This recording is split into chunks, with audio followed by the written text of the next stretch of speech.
Welcome to Jesus Changes Everything, a daily podcast dedicated to providing a fresh look at the ancient and glorious truth that Jesus not only reigns, but is busy about the business of bringing all things under subjection, that celebrates the wonder and the glory that he has been given all authority in heaven and on earth.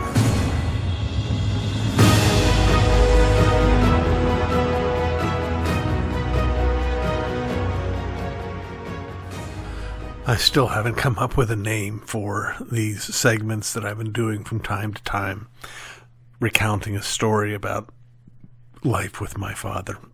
And I spent, 30 seconds trying to a moment ago and failed, but I'm just going to tell the story instead. I've mentioned before my father's habit of embracing hobbies with reckless abandon, that he would develop an interest in something.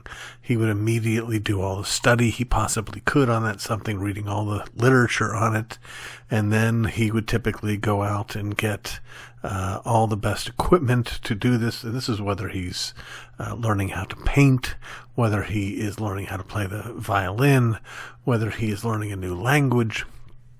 Well, there was one time where, in his kindness and grace, he determined to take up a hobby that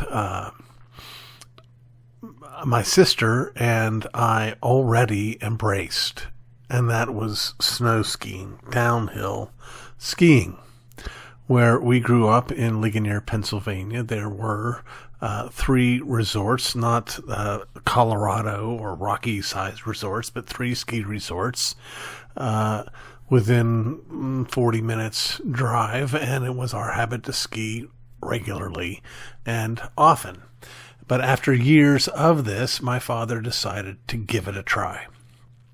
Now, the biggest, largest, nicest of the 3 resorts was and still is Seven Springs. Some of you may be familiar with Seven Springs there in western Pennsylvania, just around the corner from where the one hijacked flight on 9/11 was brought down there in western Pennsylvania.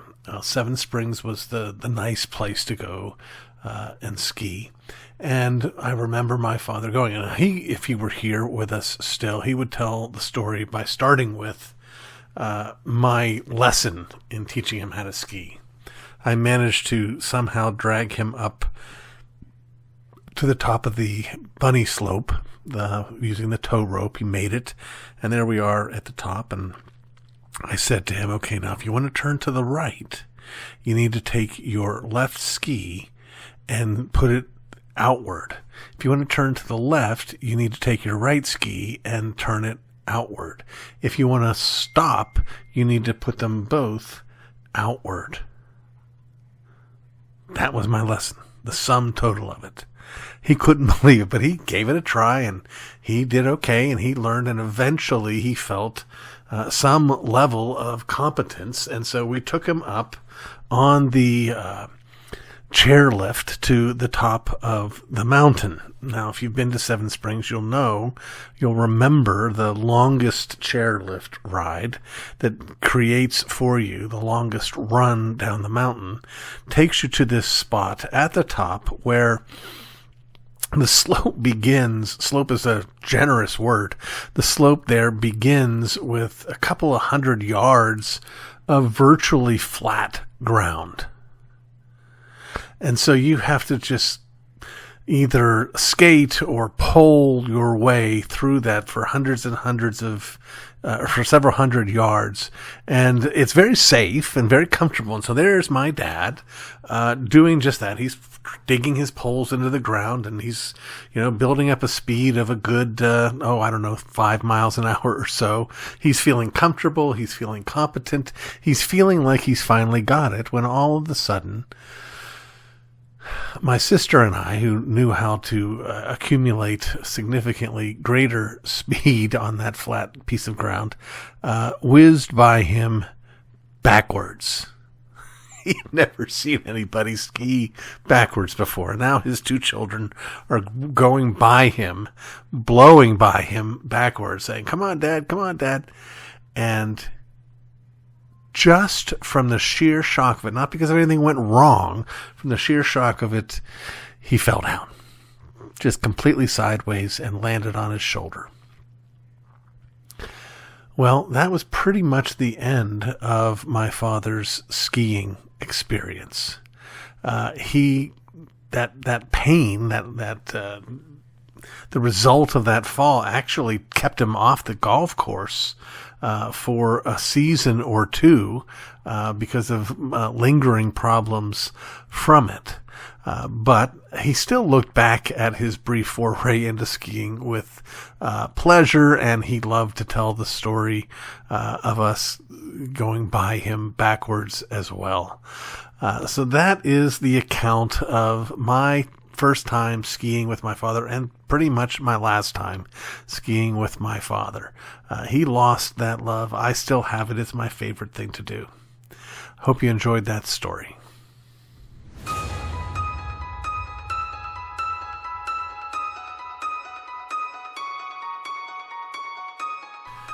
It's time once again for another segment of curating your movie library. And because of that, I'm blessed to have on the segment with me my precious wife, Lisa. Welcome, sweetheart. Well, thanks for having me. You betcha. I've mentioned along the way that we have been sort of in a British kick. Yes. I'm not sure whether it's a function of... It's a function that I like it. Yeah, I like it too. That's all that it is. And that's got me looking for more and more to bless you and me. And we found another one I think that we both very much enjoyed. It's a little bit older. It's called The Iron Lady. And starring as the Iron Lady... Meryl Streep, quite an accomplished actress. The Iron Lady refers to Margaret Thatcher, and Margaret Thatcher served as the Prime Minister of Great Britain for 11 years, I think it was, starting somewhere in the early 80s and going into the early 90s.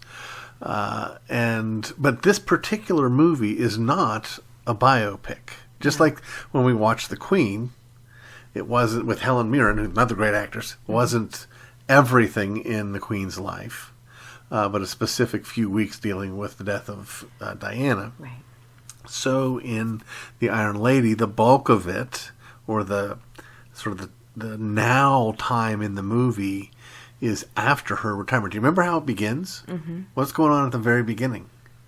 Well, we're seeing her remembering all these things, and we find out that she's... Before she remembers, the very first scene, she walks into a convenience store. Oh, yes. And buys bread or milk and says, yes. Why is this so expensive? Yes. Yes. And meanwhile, back at the This house... is what happens when we do these, like, weeks after we missed it. It's like, no, yep, you're right. Good memory. Meanwhile, back at the house, all of her security Servants detail are, like, pulling their hair out, like, where did she go? Where did she go? Right. Because she has not been out of the house for a long time. She snuck out on her own. And so what we're watching is a level of deterioration in this one who had been so immeasurably strong, which gives it a real, what's the word for it? A real gentleness or a real pathos where you identify with her. A lot of compassion. Yeah. Although I still, as I look back on the show, I'm not sure, sweetheart, and I'd love to get your thoughts on this.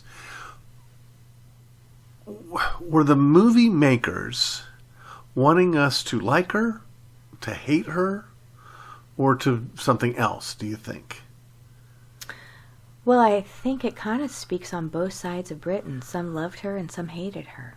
Well, that's fair. And I think what we see in that deterioration is a woman who can be sharp as a tack in moments. Right. And then completely out of her mind, which is symptomatic of someone with dementia who suddenly is remembering a long-term memory and then is not able to comprehend the moment. Yes, in fact, one of the things that she does regularly is she has conversations with her husband who's passed away. Right. And just like other movies that we've seen before where they're able to draw you in to this is real, we think he's still living until we see scenes that nobody else can see him. Right.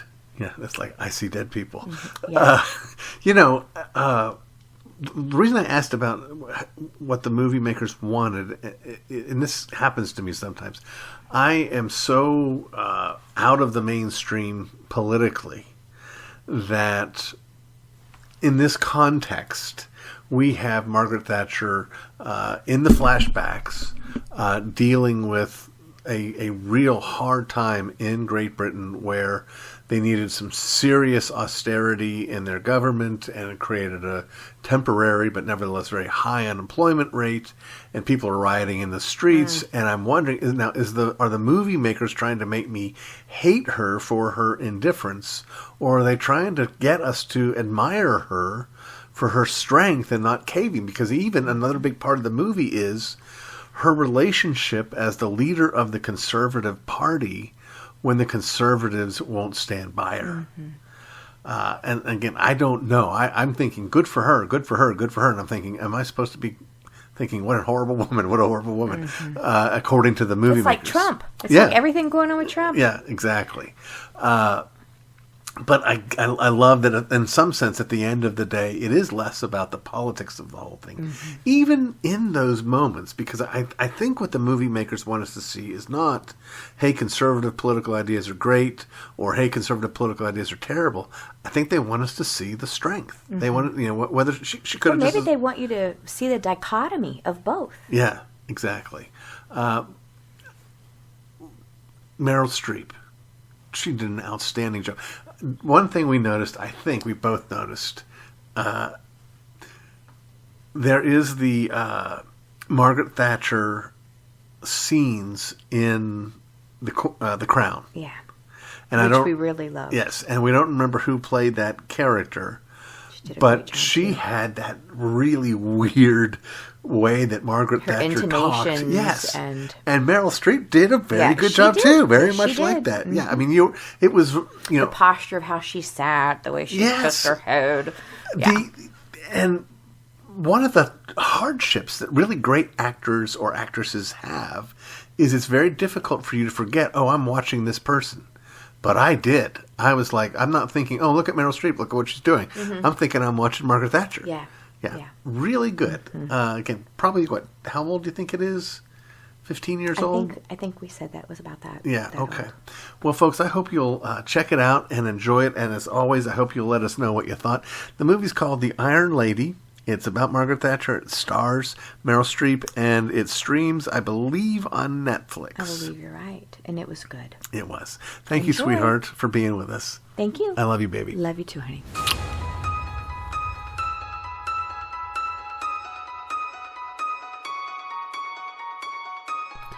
Could Jesus have sinned?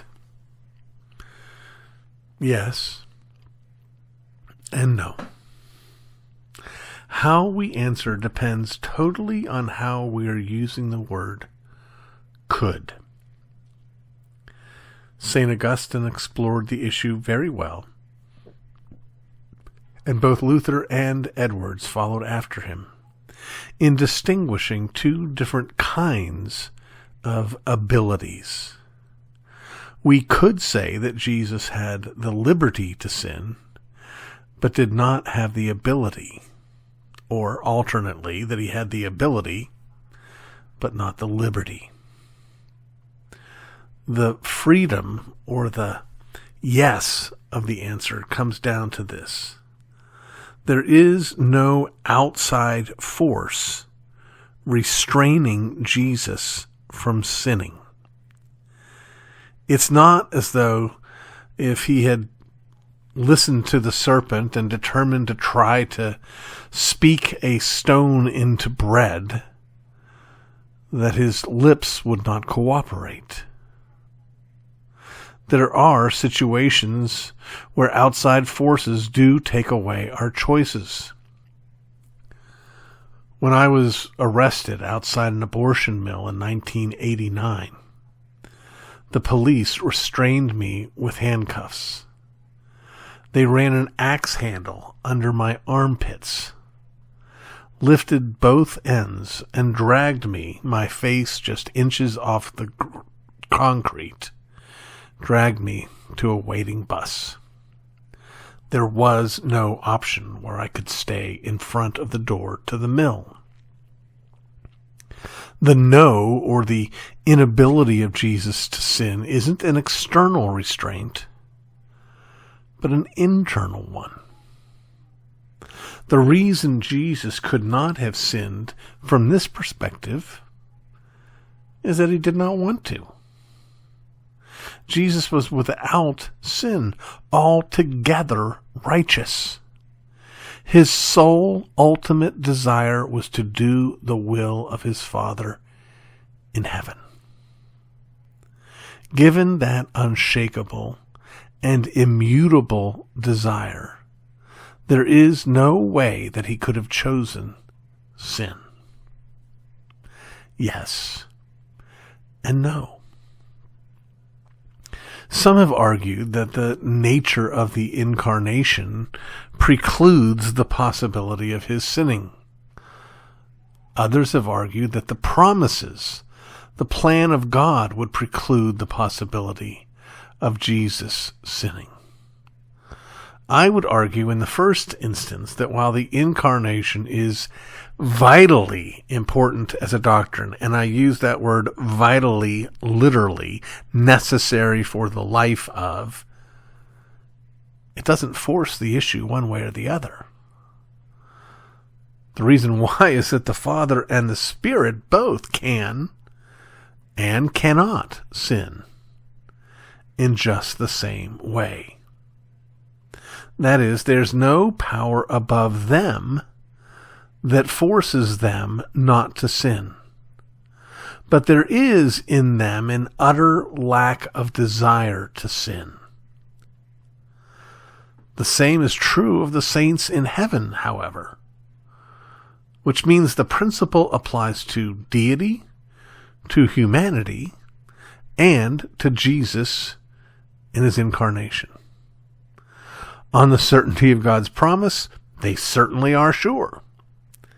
And it was sure that Jesus would fulfill his calling. But the certainty of the promise isn't the means by which Jesus kept from sin. Rather, it was his pure, sinless nature. Well, does this make the test that he faced in the wilderness, does it make the whole thing a farce? Well, again, yes and no. From one perspective, the devil never had a chance. Had I been able to place a wager on the outcome, I would have gone all in without a moment's doubt. But the reason it wasn't a farce is precisely because it was a test of his character. The reason I would have had no fear is because of his character. Jesus is the Holy One, the Lamb without blemish, the true Son. And we who are in him, to the everlasting glory of the Father, are the same. Jesus, friends, could no more have failed than he could now let us go. Give thanks. You've been listening to the Jesus Changes Everything podcast, a production of Dunamis Fellowship, the teaching outreach of Dr. R.C. Sproul Jr. If you've enjoyed this podcast, we encourage you to subscribe, which you can do at all the usual outlets, to tell your friends, and to spread the word.